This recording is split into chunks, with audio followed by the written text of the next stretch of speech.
आज हम लोग यूनिट सेल के बारे में जानेंगे और ब्रेवा लैटिस के बारे में जानेंगे। ये टॉपिक बहुत इंपॉर्टेंट है, unit cell and Bravais lattice. Basically topic का नाम तो हमारा ब्रेवा लैटिस ही है।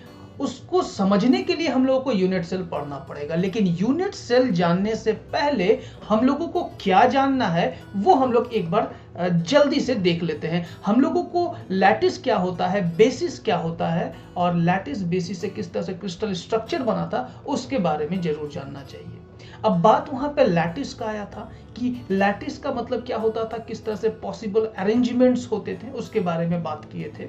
जैसे कि अगर हम बात करें कि हमारा लैटिस और बेसिस मिलकर के क्रिस्टल स्ट्रक्चर बनाता है, उसी तरह से अगर हम बोले कि लैटिस का अलग अलग तरह का अरेंजमेंट हो सकता है। अब वो जो लैटिस का अलग अलग तरह का अरेंजमेंट है उसी का नाम हमारा ब्रेवा लैटिस। वो जो स्ट्रक्चर को रीड किए और हम लोगों को बताया कि कैसा हमारा स्ट्रक्चर हो सकता है, ऑगस्टे ब्रेवा, तो उनके बारे में भी हम बात करेंगे।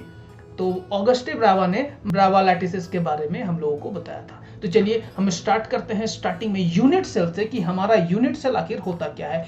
जैसे कि अगर हम कुछ स्ट्रक्चर इस तरह से बनाएं,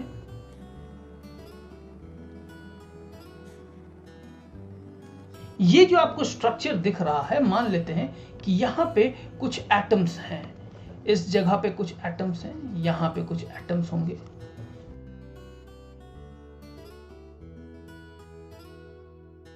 बात किए हुए हैं, ये आपको दिख रहा है कि 2 डायमेंशनल फिगर में हर एक कॉर्नर्स पे एक एक एटम्स है और ये एक अरेंजमेंट के जैसा है। ये हमारा 2D है, ये 3D में होगा तो क्यूब बन जाएगा, अलग अलग शेप होगा। क्या होगा उसके विषय में हम लोग आगे देखेंगे भी।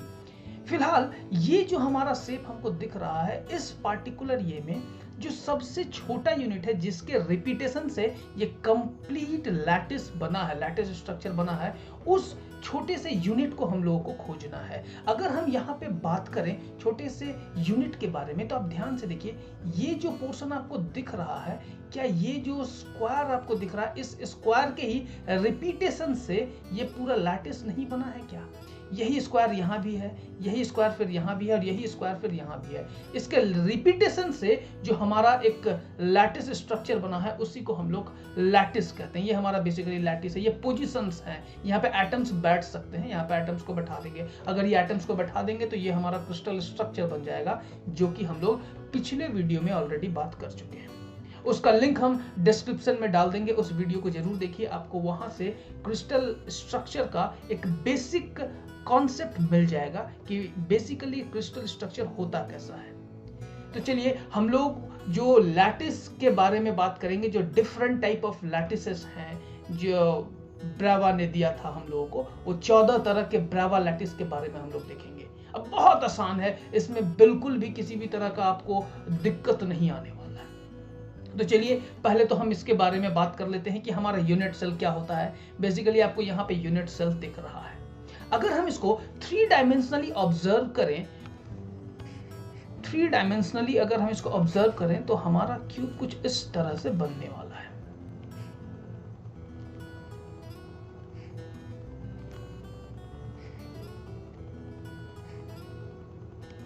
ये हमारा 3 डायमेंशनल स्ट्रक्चर बन गया। यहाँ पे ये हमारा एक यूनिट सेल के जैसा इसको हम रिप्रेजेंट करना चाहेंगे।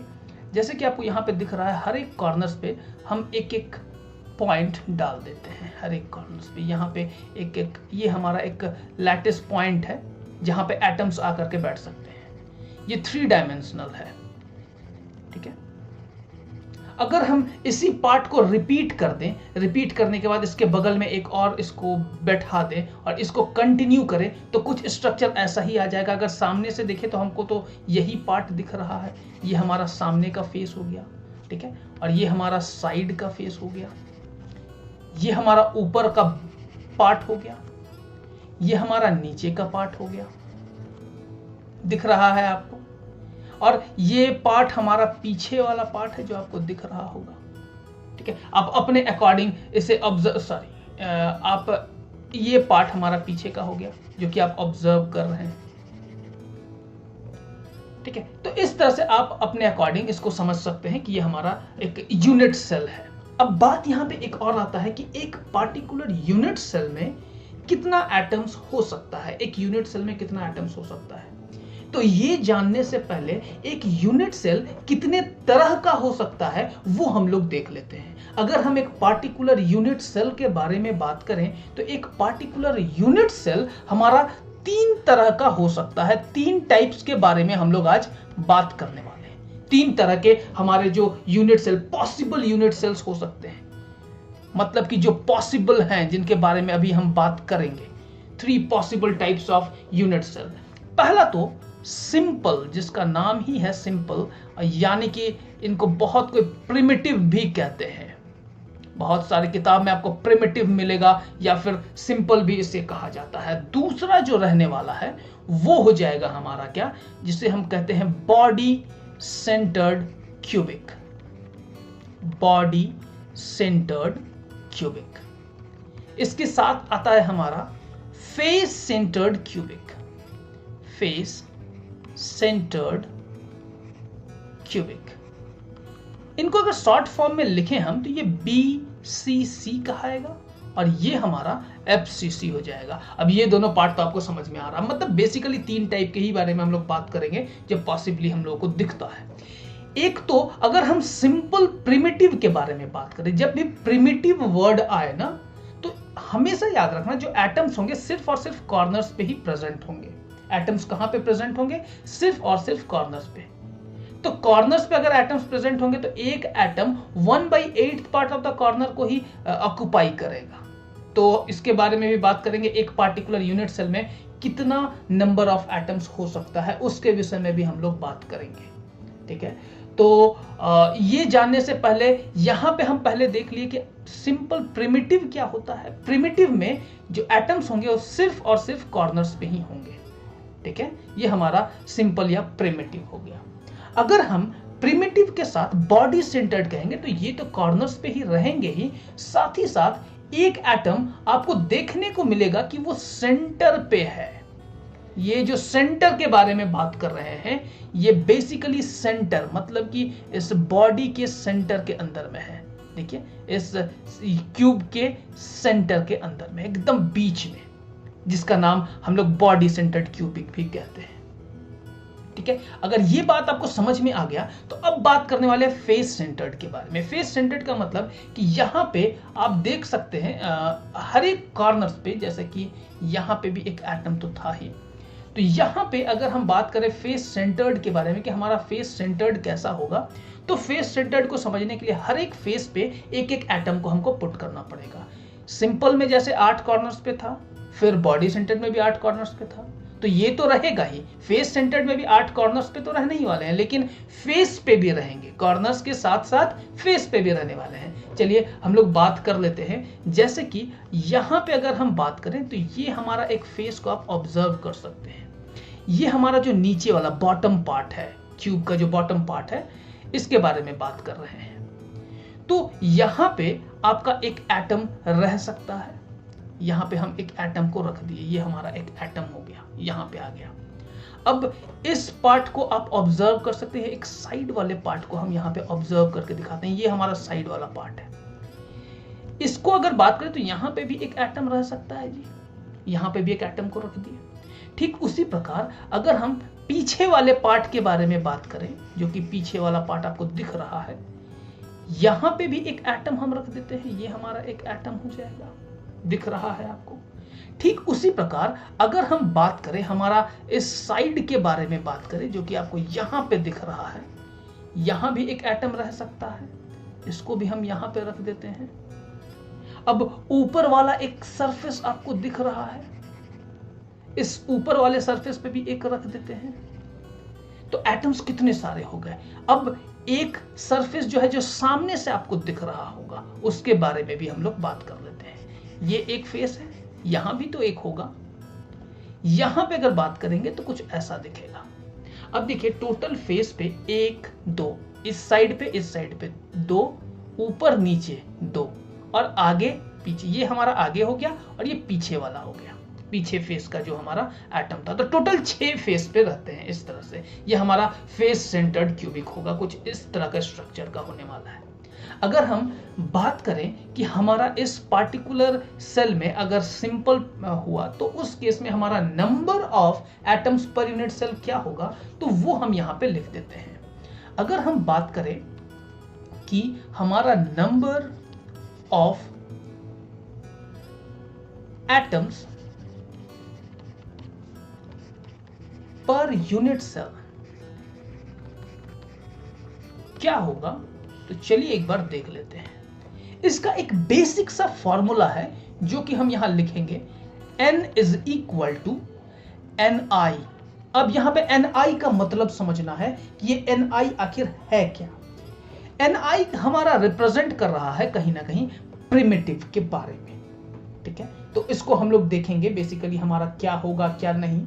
ni हमारा रिप्रेजेंट करेगा number of interior atom, sorry ni represent करेगा नंबर ऑफ इंटीरियर एटम्स, मतलब कि सेंटर में बीच में हमारा कोई भी एटम है या नहीं, उसके बारे में रिप्रेजेंट करेगा हमारा ni। हम बता देंगे ni है क्या, यहाँ पे हम हर एक जगह पे लिख देते हैं यहाँ क्या है ni का मतलब, और साथ ही साथ एक फॉर्मूला हो जाएगा जिसको हम लोग कहेंगे क्या, ये ni तो हो गया, फिर प्लस हम लिखेंगे यहाँ पे nf/2 प्लस nc/8। यहां पे ni का मतलब हो जाएगा नंबर ऑफ इंटीरियर एटम्स, और nf का हो जाएगा number of face centred atoms, और nc के बारे में बात करेंगे तो नंबर ऑफ कॉर्नर एटम्स हो जाएगा, कॉर्नर एटम्स। इसको आप अपने अकॉर्डिंग लिख सकते हैं, ये हमारा हो जाएगा। अब अगर हम बात करें कि यहां पे फेस सेंटर्ड के साथ 2 से ही क्यों डिवाइड किया और कॉर्नर्स के साथ 8 से ही डिवाइड क्यों किया, कहने का मतलब जो हमारा एटम होता है, फेस पे जो एटम होता है वो आधा शेयर करता है, जिस कारण से यहां 1/2 से डिवाइड किया गया है, और कॉर्नर पे जो एटम होता है वो एटम का 1/8 पार्ट हमारा ये क्यूब ऑक्युपाई करेगा, जिस कारण से यहां nc/8 लिखे हुए हैं। क्लियर है। और ni का मतलब कि अंदर, यहां पे तो डिवाइडेड बाई कुछ होगा ही नहीं, क्योंकि अगर एटम क्यूब के अंदर है तो पूरा ही एटम अंदर चला गया, तो जितना एटम होगा उतना यहां पे लिख देना है। अब यहां पे सिंपल में, बॉडी सेंटर्ड में और फेस सेंटर्ड में कितने नंबर्स ऑक्युपाई किए जाते हैं, चलिए उनके बारे में हम लोग देख लेते हैं। अगर हम उनके बारे में बात करें तो ये तो फिलहाल हम इसको हटा देते हैं, और यहां पे अगर बात करें हमारे पास अभी जो फॉर्मूला है वो n number of atoms per unit cell के बारे में बात करें तो ni क्या है, इंटीरियर एटम, एटम के मतलब कि जो सेल है यूनिट सेल के अंदर में कितना एटम है उसके बारे में बात करेंगे, प्लस nf/2 प्लस nc/8। अगर हम सिंपल के बारे में बात करते हैं, सिंपल यानी कि प्रिमिटिव सेल के बारे में बात करते हैं, हमारा जो प्रिमिटिव सेल होता है उसके इंटीरियर में अगर बात करें, इंटीरियर में कोई तो एटम होता ही नहीं है तो 0 हो जाएगा, समझ रहे हैं। इंटीरियर में तो कोई एटम होता ही नहीं है, फिर प्लस फेस पे कोई एटम होता है क्या, फेस पे भी कोई एटम नहीं होता तो यहां भी 0, प्लस लेकिन कॉर्नर पे एक एटम शेयर होता है, ठीक ना, तो यहां 1 हो जाएगा, मतलब कि सॉरी कितने कॉर्नर्स है वो लिखना है, हर एक नंबर ऑफ कॉर्नर्स के बारे में बात करना है, ठीक ना, यहां एटम्स हर एक कॉर्नर पे कितना है। तो अगर हम प्रिमिटिव को ध्यान से देखें, अगर हम इस पार्ट के बारे में बात करें और हम अपना प्रिमिटिव पार्ट को देखें तो प्रिमिटिव में आपको यहां पे दिख रहा है 8 कॉर्नर्स है, तो 8 कॉर्नर्स मतलब कि नंबर ऑफ एटम्स कितना शेयर किया गया, 8 एटम शेयर किया जाएगा। तो चलिए यहां पे हम लोग अब बात कर लेते हैं इस पार्ट के बारे में जो कि आपको यहां पे दिख रहा होगा, यहां पे 8 डिवाइडेड बाई 8 हो जाएगा, क्यों, सिंपल के लिए जो कॉर्नर्स पे एटम होते हैं वो 8 होते हैं, तो total number of atoms simple में क्या हो जाएगा, 1 एटम। ठीक उसी प्रकार अगर हम बॉडी सेंटर्ड क्यूबिक के बारे में बात करें तो उस समय n का वैल्यू क्या हो जाएगा, यहां पे 1 हो जाएगा। इंटीरियर में तो एक रहेगा ही रहेगा जी, बॉडी सेंटर्ड है तो सेंटर के अंदर में एक रहेगा, प्लस फेस पे कुछ भी नहीं रहेगा तो बाई 2। लेकिन कॉर्नर्स पे भी रहते हैं, जब बॉडी सेंटर्ड रहता है तो कॉर्नर्स पे भी रहते हैं, तो कॉर्नर्स पे कितने रहते हैं, वही 8 कॉर्नर्स हैं डिवाइडेड बाई ये, तो यहां पे 2 एटम्स हो जाएंगे। अब यहां पे एफसीसी में कितना एटम्स होता है उसके बारे में बात करें तो n इज इक्वल टू हमारा हो जाएगा, फेस सेंटर्ड है तो बॉडी के अंदर तो कुछ भी नहीं होगा, अगर बॉडी के अंदर कुछ नहीं हुआ तो ni हमारा 0 हो जाएगा। और nf कितना है, कितना फेस होता है, नंबर ऑफ फेसेस, उतना ही एटम शेयर करेगा जी। अगर हम नंबर ऑफ फेसेस के बारे में बात करें तो नंबर ऑफ फेसेस क्या है, नंबर ऑफ फेसेस या ये नंबर ऑफ कॉर्नर्स को रिप्रेजेंट कर रहा है, नंबर ऑफ फेस है, कितना नंबर ऑफ एटम्स इंटीरियर में है उसको रिप्रेजेंट करता है, बेसिकली वही है। तो फेस कितना है जी, 6 फेस है, तो 6/2 हो जाएगा ना, किसी भी क्यूब का 6 फेस होता है, ये हम जानते हैं। अगर आपको पता नहीं है तो आगे हम लोग और भी क्लियरली देख लेंगे। फिर प्लस यहां पे हो जाएगा 8 डिवाइडेड बाई 8, तो इसको सॉल्व करने पे 3 + 1 which is equal to 4 atoms. उम्मीद करते हैं आपको ये जो नंबर ऑफ एटम्स किसी भी यूनिट सेल में कितने रहेंगे उसके बारे में समझ में आ गया। अब ये जो यूनिट सेल है, अब हर एक लैटिस का अलग अलग टाइप का यूनिट सेल होता है, अलग अलग लैटिस स्ट्रक्चर होगा। अब वही लैटिस स्ट्रक्चर जिसको हम लोग ब्रेवा लैटिस कहते हैं उसके बारे में हम जानना स्टार्ट करेंगे। जो हमारा पहला टाइप का ब्रेवा लैटिस है, चलिए उसके बारे में हम लोग देख लेते हैं। जो हमारा पहला टाइप है जिसका नाम है, जो कि आपको स्क्रीन पे भी दिख रहा है, यह है हमारा क्यूबिक। इसका नाम क्या है, क्यूबिक। स्ट्रक्चर का नाम ही क्यूबिक है, यह आपको बिल्कुल ध्यान में रखना है, ठीक है। क्यूबिक लैटिस में अगर हम क्यूबिक लैटिस के बारे में बात करें तो क्यूबिक लैटिस हमारा इस तरह से दिखता है, ठीक ना। यहाँ पे 3 डायमेंशनल दिख रहा है आपको। अगर हम इसके शेप साइज के बारे में बात करें तो ये हमारा, मान लेते हैं कि ये A है, ठीक है, और ये हमारा क्या हो जाएगा, ये हमारा B हो जाएगा, और ये हमारा क्या हो जाएगा, this will be our C। कहने का मतलब ABC लेंथ ब्रेथ हाइट को बता रहा है इस क्यूब का पार्टिकुलरली। लेकिन अगर क्यूबिक लैटिस का स्पेसिफिकेशन करें तो यहाँ पे जो हमारा ये लेंथ है A है, A हमारा B और C के इक्वल होगा, ये तीनों आपस में इक्वल होंगे। क्यूबिक है तो इक्वल तो होना ही है। अब साथ ही साथ ये तो हमारा साइड्स हो गया, यहाँ पे एंगल्स के बारे में भी बात होगा, अलग अलग एंगल। अब एंगल कहने का मतलब कि A के नीचे हम अल्फा लिख देते हैं, B के नीचे हम बीटा लिख देते हैं और C के नीचे गामा लिख देते हैं। अब कहने का मतलब यह है कि ये अल्फा क्या A का एंगल होगा। अगर A का एंगल हम बोले मतलब कि उसमें A नहीं होगा, B और C होगा। B और C के बीच का एंगल को हम लोग अल्फा कहते हैं। B के नीचे बीटा लिखा हुआ मतलब A और C के बीच के एंगल को बीटा कहेंगे। C के नीचे गामा है मतलब A और B के बीच के एंगल को क्या कहेंगे, गामा कहेंगे। A और B के बीच का एंगल गामा। C के नीचे गामा है, जो एंगल के मतलब कि जो साइड के नीचे होगा वो साइड उस एंगल में आएगा ही नहीं। अगर हम अल्फा के बारे में बात करें तो A आएगा ही नहीं। B और C, कहने का मतलब कि B और C के बीच का अगर हम एंगल यहाँ पे दिखाने का कोशिश करें तो ये पार्ट जो आपको दिखेगा, ये जो एंगल दिख रहा है, ये जो एंगल, ये हमारा क्या हो जाएगा, अल्फा हो जाएगा। This will be our alpha, ठीक है, जो कि आपको क्लियरली दिख भी रहा है, ठीक है। यहां पे हम इस तरह से बात कर सकते हैं कि ये हमारा क्या होने वाला है, अल्फा। अब इस अल्फा को हम थोड़ा और भी अच्छे से लिखेंगे तो ज्यादा बेटर हो जाएगा। ये A है, ये B है और ये C है, ये आपको दिख रहा है। तो ये एंगल को अगर हम कुछ ऐसे करके ड्रॉ करें, ये कुछ ऐसे ड्रॉ करें तो ये हमारा अल्फा हो जाएगा। A और B के बीच में अगर ये हमारा B है, ये हमारा C कह सकते हैं, इसको हाइट वाला C है, तो A और B के बीच में जो एंगल होगा उसको हम गामा कहते हैं, ये हमारा गामा हो जाएगा।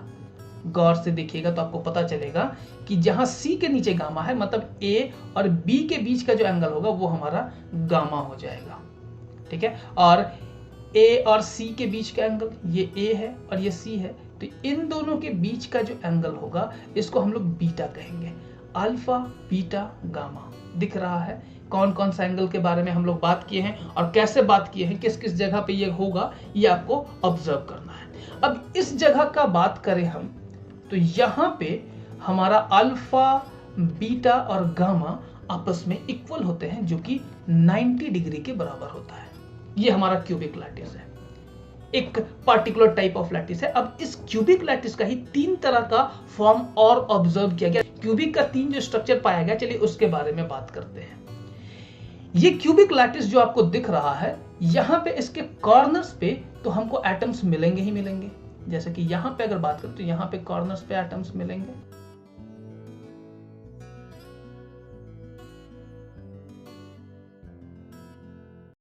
ये 8 कॉर्नर्स पे आपको दिख गया।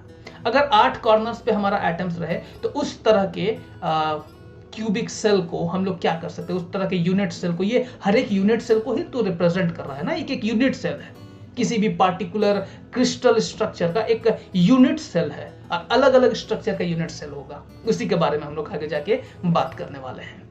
तो यहां पे क्यूबिक है तो ये पहला वाला हमारा प्रिमिटिव हो जाता है, इसको हम लोग प्रिमिटिव कहते हैं। और इसका एक और नाम है सिंपल, ये भी आप जानते ही होंगे। प्रिमिटिव को जनरली पी से रिप्रेजेंट किया जाता है, पी होता है, क्योंकि इनके कॉर्नर्स पे हमारा एक एक एटम्स है जो कि आपको दिख रहा है। ठीक उसी प्रकार एटम्स तो यहां कॉर्नर्स पे हर एक जगह रहेगा ही। ये दूसरा टाइप है जिसके बारे में हम बात करने वाले हैं। यहां पे हम इसके बारे में बात करते हैं कि ये हमारा बॉडी सेंटर्ड है, ठीक ना, जिसको हम लोग BCC भी कह सकते हैं। BCC के एकदम सेंटर पे हमारा एक ये रहने वाला है, एटम रहने वाला है। तो यहाँ पे हम एक सेंटर पे एटम कुछ इस तरह से बना दिए, एग्जैक्टली सेंटर पे रहेगा, जो कि आपको दिख रहा है। ये दूसरा टाइप हो गया आपका। अब बात करते हैं तीसरे टाइप के बारे में। तीसरे टाइप में ठीक उसी प्रकार कॉर्नर्स पे तो हमारा एटम्स रहने ही वाला है, और साथ ही साथ फेसेस पे भी हम लोगों को देखने को मिलेगा। जैसे कि अगर हम इस फेस के बारे में बात करें, ऊपर वाला फेस, ठीक है, तो यहां पे एक एटम हम रख दिए। अब अगर हम इस फेस के बारे में बात करेंगे तो दिख रहा है आपको ये साइड वाला फेस, यहां पे एक एटम रख दिए। ठीक उसी प्रकार नीचे एक फेस दिख रहा है आपको, तो यहां पे भी एक एटम रख दिए, और यहां पे एक एटम रख दिए। एक एटम हम पीछे इस जगह के बारे में बात कर लेते हैं, यहां पे एक एटम रख दिए, ठीक है। और ठीक उसी प्रकार सामने के बारे में तो हम बात किए ही नहीं थे। सामने एक एटम हो जाएगा जी, ठीक है, सामने एक एटम रख दिया। तो टोटल ध्यान से देखा जाए तो आपको कितना पार्ट दिखे, 6 हम लोगों को एटम यहां पे दिख जाएगा, फेसेस पे, 6 फेसेस पे एटम। तो 3 तरह का स्ट्रक्चर, इसका नाम हम दे देते हैं, इसका नाम हो जाएगा हमारा FCC। तो बेसिकली क्यूबिक में कितना तरह का लैटिस देखा गया, 3 तरह का। तो अभी तक हम लोगों ने 3 तरह के लैटिस के बारे में बात कर लिए, 1 2 3। हम नंबर यहां पे एग्जैक्टली लिख देते हैं। और इसका अगर कुछ स्पेसिफिकेशंस के बारे में बात करें तो हमारा जो ABC, जो हमारा लेंथ, ब्रेथ, हाइट होता है, वो आपस में इक्वल होता है। A हमारा लेंथ को, B ब्रेथ को और C हाइट को अगर रिप्रेजेंट करें तो आपस में ये तीनों इक्वल होते हैं। अल्फा, बीटा, गामा 90 डिग्री के इक्वल। अब बात यहां पे ये आता है कि सर प्रैक्टिकली कौन कौन से क्रिस्टल में ऐसा लैटिस स्ट्रक्चर देखा जाता है। तो चलिए हम कुछ एग्जाम्पल यहां आपका लिख देते हैं कि ये कुछ इस तरह से आएगा। यहां पे आयरन में कुछ इस तरह का स्ट्रक्चर देखा जाता है, साथ ही साथ NaCl नमक में इस तरह का स्ट्रक्चर देखा जाता है, कॉपर एटसेट्रा। इतने सारे मतलब कि और भी बहुत सारे हैं जिनमें आपको क्यूबिक लैटिस देखने को मिल सकता है, क्यूबिक लैटिस स्ट्रक्चर देखने को मिल सकता है। तो ये तो एक तरह का बात हुआ। अब हम लोग जो दूसरे तरह का, मतलब कि दूसरे टाइप का लैटिस के बारे में बात करेंगे। यहाँ एक टाइप का ही था, इसमें 3 तरह का हमको दिख गया, मतलब टोटल 3 ही दिखा हम लोगों को, एक तरह से कहा जाए तो 3 तरह का अलग अलग ही स्ट्रक्चर है। क्योंकि लैटिस स्ट्रक्चर के बारे में बात करेंगे तो पोजीशन ऑफ एटम का बात करेंगे, तो यहाँ पे 3 पोजीशन ऑफ एटम्स दिखा, एक में सिर्फ कॉर्नर पे, एक में कॉर्नर और सेंटर पे, और एक में कॉर्नर और फेस पे। तो 3 तरह का लैटिस स्ट्रक्चर दिखा। तो बेसिकली हम लोग 3 तरह का ही बात करेंगे, लेकिन इनका एक जनरल फॉर्म है जिसका नाम है क्यूबिक लैटिस। ये जनरल फॉर्म को हम क्यूबिक लैटिस कहते हैं। तो चलिए नेक्स्ट पार्ट देख लेते हैं, लिख देते हैं टेट्रागोनल। तो टेट्रागोनल का क्या स्पेशलिटी, ये अलग क्यों है, बाकी से क्या क्यों अलग है? टेट्रागोनल लैटिस स्ट्रक्चर हम लिख देते हैं तो ज्यादा बेटर होगा। टेट्रागोनल लैटिस स्ट्रक्चर के बारे में अगर हम बात करें तो टेट्रागोनल लैटिस स्ट्रक्चर में हम लोगों को जो मिलता है लेंथ ब्रेथ हाइट के बीच का जो रिलेशन, जो कि A is equal to B तो होगा, ठीक है, लेकिन ये C से इक्वल नहीं पाया जाता है। साथ ही साथ alpha is equal to beta is equal to gamma, ठीक है, ये तीनों आपस में 90 डिग्री के बराबर होंगे।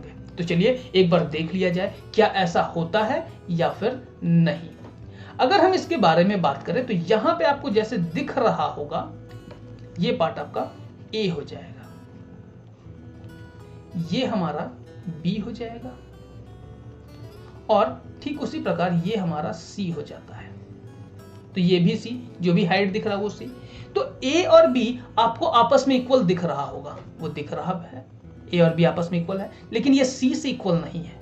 C हमारा थोड़ा ज्यादा लंबा हो गया है, जो कि आपको हर एक दोनों स्ट्रक्चर में दिख रहा है। अब इन दोनों स्ट्रक्चर के बारे में भी बात करेंगे। ये तो हमारा जनरल फॉर्म है ना, जनरल फॉर्म में सिर्फ टेट्रागोनल का 2 पार्ट होता है। 2 तरह का टेट्रागोनल हम लोग ऑब्जर्व किए हैं। जिस तरह से हम लोग क्यूबिक में 3 तरह का क्यूबिक ऑब्जर्व किए थे, उसी तरह का टेट्रागोनल में 2 तरह का ऑब्जर्व किए हैं। अगर हम अल्फा के बारे में बात करेंगे तो वो B और C के बीच के एंगल को बताएगा। तो हमारा ये B और ये C, तो दोनों के बीच का जो एंगल होगा ये हमारा अल्फा हो जाएगा, ठीक है। अब अगर हम बीटा के बारे में बात करें तो बीटा क्या हो जाएगा, A और C के बीच का एंगल, तो ये हमारा क्या हो जाएगा, बीटा हो जाएगा, अल्फा बीटा हो गया। अब गामा के बारे में बात करेंगे तो क्या हो जाएगा, A और B के बीच का एंगल, ये हमारा गामा हो जाएगा। देखो तीनों ही आपको 90 डिग्री दिख रहा होगा, तीनों है ना 90 डिग्री, अल्फा बीटा गामा। तो ये कंडीशन भी हमारा सेटिस्फाई हो गया, जो कि आपको क्लियरली स्क्रीन पे दिख रहा है। ये हमारा टेट्रागोनल लैटिस स्ट्रक्चर हो गया। तो चलिए टेट्रागोनल का जो 2 पार्ट है इसके बारे में हम लोग जल्दी से बात कर लेते हैं। यहां पे अगर हम टेट्रागोनल के बारे में बात करें तो यहां पे भी ठीक उसी प्रकार कॉर्नर्स पे तो एटम्स होंगे। 8वां, ये हमारा किसको रिप्रेजेंट कर रहा है? अगर कॉर्नर्स पे एटम्स रहे तो क्या ये प्रिमिटिव को रिप्रेजेंट नहीं करेगा? ये हमारा प्रिमिटिव हो जाएगा ना, हम इसीलिए बेसिकली P के टर्म्स में लिखे हुए हैं, जो कि आपको दिख रहा होगा। हम इसको P के टर्म्स में लिखे हुए हैं, ये हमारा प्रिमिटिव हो गया।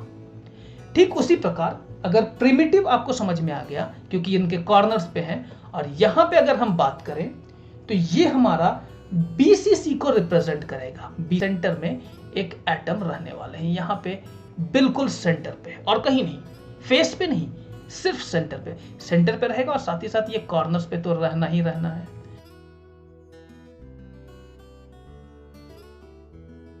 ये हमारा टेट्रागोनल हो गया। अब हम लोग चलते हैं हमारा जो नेक्स्ट टॉपिक है, जो कि है हमारा ऑर्थोरोहम्बिक। तो चलिए हम लोग बात कर लेते हैं ऑर्थोरोहम्बिक के बारे में। अगर हम ऑर्थोरोहम्बिक के बारे में बात करें तो ये स्ट्रक्चर है ऑर्थोरोहम्बिक का, और देख रहे हैं ऑर्थोरोहम्बिक का 4 पार्ट है, मतलब कि 4 तरह का ऑर्थोरोहम्बिक होता है ऑर्थोरोहम्बिक का। चलो हम ऑर्थोरोहम्बिक के बारे में बात करेंगे कि ऑर्थोरोहम्बिक का स्ट्रक्चर बेसिकली कैसा होता है, ठीक है।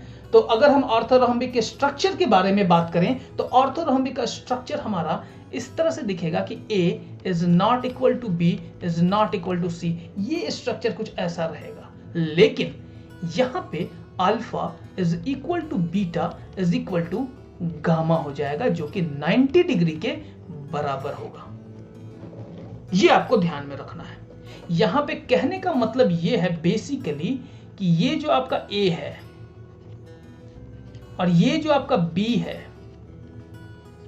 और ये जो आपका C है, ये तीनों आपस में इक्वल नहीं होंगे, लेकिन इनके बीच का जो एंगल है, अगर C और B के बीच का एंगल, जिसको हम अल्फा कहते थे, और A और C के बीच का एंगल, ये हमारा C है, ये हाइट देख रहे हैं, ये C है, इसको हम लोग बीटा कहते थे, और A और B के बीच के एंगल का बात करेंगे तो जिसे हम गामा कहते थे।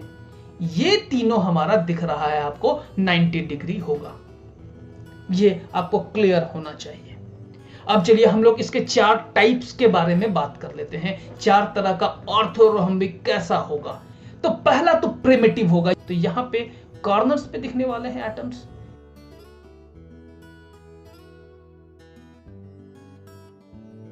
देखिए 8 कॉर्नर्स पे एक एक एटम्स दिख गया। तो इसका नाम हम बेसिकली दे देते हैं, ये हमारा प्रिमिटिव कहलाएगा। पी से हम लोग प्रिमिटिव यानी कि सिंपल से रिप्रेजेंट कर सकते हैं। ठीक उसी प्रकार अगर हम नेक्स्ट पार्ट के बारे में बात करें तो यहां पे कॉर्नर्स पे तो दिखेंगे ही।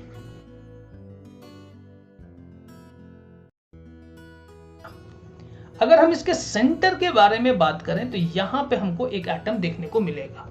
सेंटर हो गया, मतलब कि इसका नाम हम BCC भी दे सकते हैं, बॉडी सेंटर्ड क्यूबिक। अब जो नेक्स्ट पार्ट के बारे में हम बात करेंगे,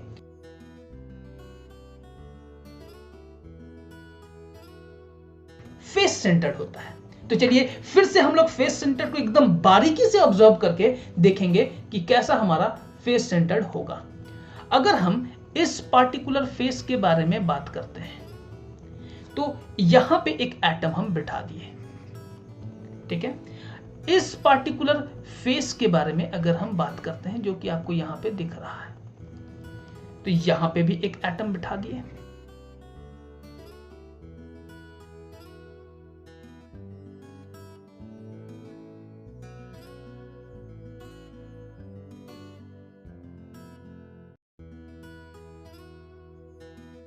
एक, दो, 3, 4, 5, 6 हमारा फेस पे बैठ गया। तो ये हमारा फेस सेंटर्ड कहलाएगा, जिसको हम FCC भी कहते हैं।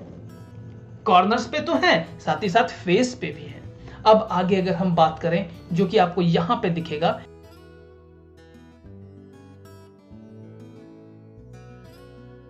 इसको हम लोग बेस सेंटर्ड भी कहते हैं और एंड सेंटर्ड भी कहते हैं। बेस सेंटर्ड या फिर और में इसका एक और नाम होता है जिसका नाम है एंड सेंटर्ड। अगर हम बेस सेंटर्ड या फिर एंड सेंटर्ड का बात करें तो यहां पे जो एटम होंगे वो उनके 2 ऑपोजिट फेसेस पे होंगे। और 2 ऑपोजिट फेसेस हम लोग जनरली जो लेने वाले हैं वो एक ग्राउंड फ्लोर और एक यहां पे फर्स्ट फ्लोर, समझ रहे हैं ना। तो ग्राउंड फ्लोर कहने का मतलब कि ये नीचे का बेस और ऊपर का जो बेस है हमारा। चलिए इसको हम लोग एक बार जल्दी से ड्रॉ कर लेते हैं। ये फेस आप जो देख रहे हैं, ऊपर वाला फेस, यहां पे एक एटम हो जाएगा और एक एटम यहां पे हो जाएगा, जो कि यहां पे कुछ इस तरह से बना सकते हैं। तो यहां पे देखा जाए तो इस जगह पे, हर एक जगह तो कॉर्नर्स पे था ही एक एक एटम, तो जिसका नाम प्रिमिटिव था। ये BCC, ये FCC और ये एंड सेंटर्ड यानी कि बेस सेंटर्ड भी इसको कह सकते हैं। ऊपर और नीचे बस ऑपोजिट फेसेस में रहेंगे। अगर हम इसके एग्जाम्पल के बारे में बात करें कि ऑर्थोरोम्बिक में हम किसका एग्जाम्पल देते हैं, इसका एग्जाम्पल बड़ा ही पेचीदा पाया गया कि किसमें इस तरह का स्ट्रक्चर पाया जाता है, तो उसका नाम हम जस्ट लिख देते हैं।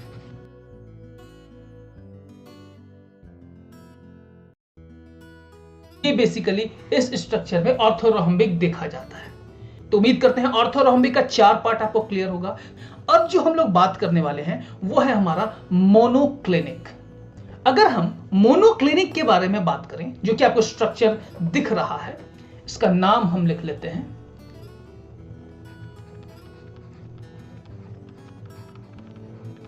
Monoclinic lattice structure. अब ये मोनोक्लिनिक लैटिस स्ट्रक्चर होता क्या है? अगर हम इसके स्पेसिफिकेशन के बारे में बात करें तो इसका स्पेसिफिकेशन कुछ इस तरह से होगा। यहां पे जो आपका A है, जो B है और जो C है, ये तो पहले तीनों आपस में इक्वल नहीं है मोनोक्लिनिक में। ये आपको बिल्कुल ध्यान रखना है। साथ ही साथ कुछ और इंपॉर्टेंट पार्ट के बारे में बात करेंगे, जो कि अल्फा या फिर गामा के बारे में बात करेंगे। अल्फा और गामा जो होगा वो इक्वल टू 90 डिग्री, ठीक है, लेकिन ये बीटा के बराबर नहीं होगा। हालांकि आपको दिख रहा है कि बीटा के बराबर ये नहीं ही है। चलिए हम लोग देख लेते हैं कि हमारा अल्फा बीटा गामा है क्या।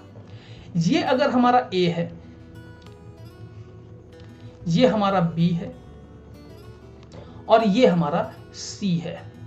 जो कि आप देख रहे हैं, और तीनों ही आपस में इक्वल नहीं है, वो भी आपको ऑब्जर्व हो रहा होगा। ये तीनों ही आपस में इक्वल नहीं है। चलिए अगर हम आगे बात करें कि मोनोक्लिनिक में हमारा ए बी सी के बारे में तो हम अच्छे से बात कर लिए हैं ऑलरेडी। तो अल्फा क्या है, बीटा क्या है और गामा क्या है। तो यहाँ पे अल्फा और गामा इक्वल है। तो अल्फा के बारे में बात करेंगे तो हमारा सी और बी के बीच का जो एंगल होता है ये हमारा अल्फा होगा, ठीक है। साथ ही साथ ये हमारा बीटा होगा, सी और ए के बीच का जो एंगल होगा ये हमारा बीटा होगा, ठीक है। और साथ ही साथ हमारा जो गामा होगा वो कुछ ये वाला पार्ट होगा। तो ये गामा और ये अल्फा ये 90 डिग्री है आपस में, ये दोनों एक दूसरे के 90 डिग्री हैं, ये आपको ध्यान में रखना है। और ये जो टिल्टेड है ये तो दिख रहा है कि बीटा 90 डिग्री नहीं ही है, बीटा जो है हमारा टिल्टेड है, जिस कारण से बीटा 90 डिग्री नहीं है, जो कि ये टर्म को अच्छे से सेटिस्फाई कर देता है। अल्फा और गामा क्या है, आपस में 90 डिग्री के इक्वल है। अब चलिए इनके टाइप्स के बारे में बात कर लेते हैं। तो पहला टाइप तो एज इट इज, जो हम शुरुआत से बात करते आए हैं, कॉर्नर्स।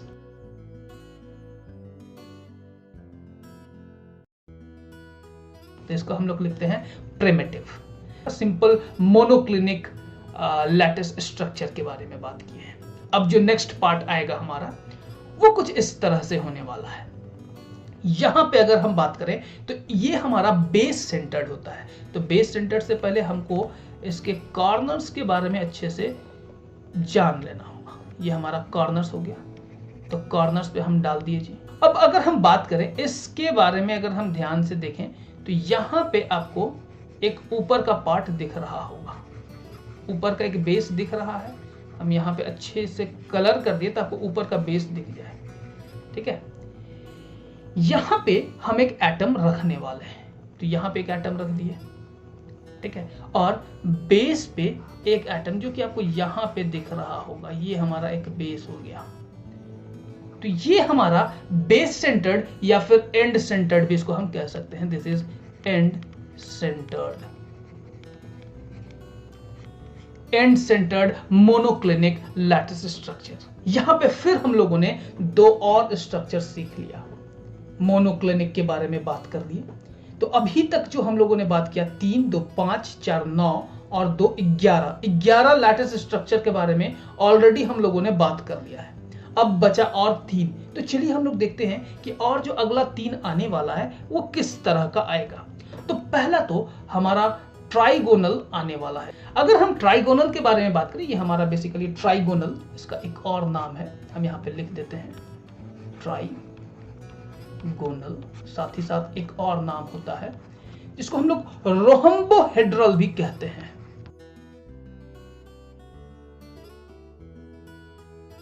ट्राइगोनल या फिर रोहम्बोहेड्रल, जो भी आपको इच्छा हो आप कह सकते हैं, दोनों ही नाम इसको बोला जाता है। तो इसका एक ही स्ट्रक्चर होता है, इसका कोई दो स्ट्रक्चर पाया नहीं गया है, इसका सिंपल प्रिमिटिव वाला पार्ट ही देखा गया है, मतलब कि सिर्फ और सिर्फ कॉर्नर्स पे देखा जाएगा। लेकिन अगर इनके स्ट्रक्चर्स के बारे में बात करें, जो कि ए बी सी के बीच का जो रिलेशन होता है, अल्फा बीटा गामा का जो रिलेशन होता है, चलिए उसके बारे में हम बात कर लेते हैं। अगर हम ट्राइगोनल का ए बी सी के बारे में बात करें तो हमारा ट्राइगोनल का जो हमारा लेंथ ब्रेथ हाइट होता है वो आपस में इक्वल होता है। ये मजेदार है, यहाँ पे ये तीनों इक्वल होता है, ठीक ना। आपको दिख भी रहा होगा कि ये हमारा इक्वल ही है एक तरह से। ये हमारा ए हो जाएगा, ये हमारा बी हो जाएगा और ये हमारा सी हो जाएगा। अगर हम अल्फा बीटा गामा के बारे में बात करें तो ये हमारा अल्फा हो जाएगा, ठीक है। ये हमारा बीटा हो जाएगा और ये हमारा गामा हो जाएगा। और अल्फा बीटा गामा का जो रिलेशन हम देखें तो यहां पे अल्फा बीटा और गामा, देखिए तीनों आपस में इक्वल हैं। यहां पे alpha is equal to beta is equal to gamma है, लेकिन ये तीनों 90 डिग्री के इक्वल नहीं है। अल्फा बीटा गामा जो है ये तीनों आपस में जरूर इक्वल है, लेकिन ये 90 डिग्री के इक्वल नहीं है। और ये एंगल कितना तक हो सकता है? अगर हम इस एंगल के बारे में बात करें, ये 90 डिग्री तो नहीं होगा, लेकिन जो भी एंगल होगा वो 120 डिग्री से कम होगा, जो कि आपको यहाँ पे स्क्रीन पे दिख रहा है। ये इंपॉर्टेंट पॉइंट है कि 120 डिग्री से हमारा अल्फा बीटा गामा हमेशा कम होगा, लेकिन 90 डिग्री नहीं होगा कभी भी। तो उस तरह के स्ट्रक्चर को हम लोग ट्राइगोनल या फिर रोहम्बोहेड्रल कहते हैं। अगर इनके लैटिस स्ट्रक्चर के बारे में बात करें तो कैसा लैटिस स्ट्रक्चर होगा इसका, तो यहाँ पे इसके कॉर्नर्स पे प्रिमिटिव के जैसा ही ये होने वाला है। तो ये हमारा ट्राइगोनल हो गया। अब जो हम लोग बात करने वाले हैं, ये स्ट्रक्चर के बारे में जो हम बात करेंगे, ये हमारा क्या हो जाएगा, ये हमारा हेक्सागोनल हो जाएगा। तो चलिए हम लोग हेक्सागोनल के बारे में बात कर लेते हैं। Hexagonal lattice structure. Hexagonal lattice structure के बारे में अगर हम बेसिकली बात करें तो यहां पे जो हम लोगों को दिखने वाला है हेक्सागोनल लैटिस स्ट्रक्चर, ये हमारा ए और बी तो आपस में इक्वल दिख रहा है ना सबको। उम्मीद करते हैं अभी तक ए बी सी सबको अच्छे से बता रहे होंगे, लेकिन ये सी से इक्वल नहीं है, दिख भी नहीं रहा है, सी से इक्वल नहीं दिख रहा है ना। अब अगर हम बात करें यहां पे अल्फा और बीटा के बारे में, तो अल्फा और बीटा जो होगा वो हमारा 90 डिग्री के इक्वल होगा, और जो गामा होगा वो 120 डिग्री के इक्वल होगा। अब आपके दिमाग में आएगा, सर ये बात कुछ दिमाग में आया नहीं कि 120 डिग्री के इक्वल कैसे होगा गामा, ये तो दिख भी नहीं रहा है। तो एक स्ट्रक्चर बनाएंगे जिससे आपको, पहला तो आपको ये सवाल करना चाहिए कि ये हेक्सागोनल है, वो भी नहीं दिख रहा है। तो ये हेक्सागोनल कैसे है हम लोग अभी तुरंत बात करने वाले हैं। उससे पहले ए बी सी के बारे में तो हम लोगों को लिख ही लेना चाहिए। ये हमारा ए हो जाएगा, ये हमारा बी हो जाएगा, और ये हमारा सी हो जाएगा। ठीक है। और अल्फा और बीटा के बारे में बात करें तो ये हमारा अल्फा है, ठीक है, और ये हमारा बीटा है, लेकिन ये हमारा गामा है, ठीक है, जो कि इससे भी आप कह सकते हैं गामा। तो गामा के बारे में बात करेंगे, गामा हमारा 120 डिग्री, अल्फा बीटा क्या है 90 डिग्री। तो चलिए हम लोग देख लेते हैं। यहां पे आपको स्ट्रक्चर दिख रहा होगा, ये हेक्सागोनल है। अब बात है कि इसका और इसका आपस में क्या रिलेशन है, कोई रिलेशन नहीं है, लेकिन फिर भी क्यों पढ़ते हैं, अभी हम आपको बताते हैं कि क्या रिलेशन है। ये एक यूनिट सेल नहीं है, ये 3 सेल से एक हेक्सागोनल शेप बना है, इसीलिए इस यूनिट सेल का नाम हेक्सागोनल पड़ गया। ये आपको अभी हम ऑब्जर्व करवाते हैं। अगर हम यहां से ड्रॉ करें कुछ इस तरह से, एक स्ट्रक्चर हम यहां पे कुछ इस तरह से ड्रॉ किए, कुछ इस तरह से ड्रॉ किए, और कुछ इस तरह से ड्रॉ किए। यहां पे देखिए आपको 3 इस तरह का स्ट्रक्चर दिख रहा होगा, दिख रहा है ना। अगर सेम इसी प्रकार इसको नीचे ले जाते हुए हम यहां से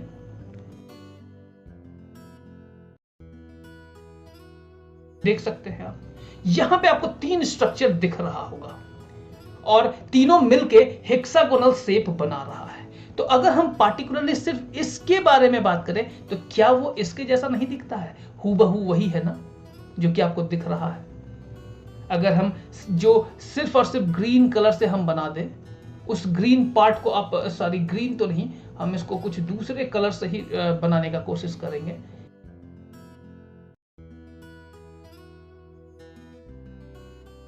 जो ये पीला वाला पार्ट से हम बाउंड्री किए हुए हैं, ये जो आपको येलो कलर का बाउंड्री दिख रहा है, इसको अगर आप ध्यान से ऑब्जर्व करते हैं तो आपको ये चीज क्लियरली ऑब्जर्व हो जाएगा कि ये हमारा हेक्सागोनल के बारे में ही बात हो रहा है।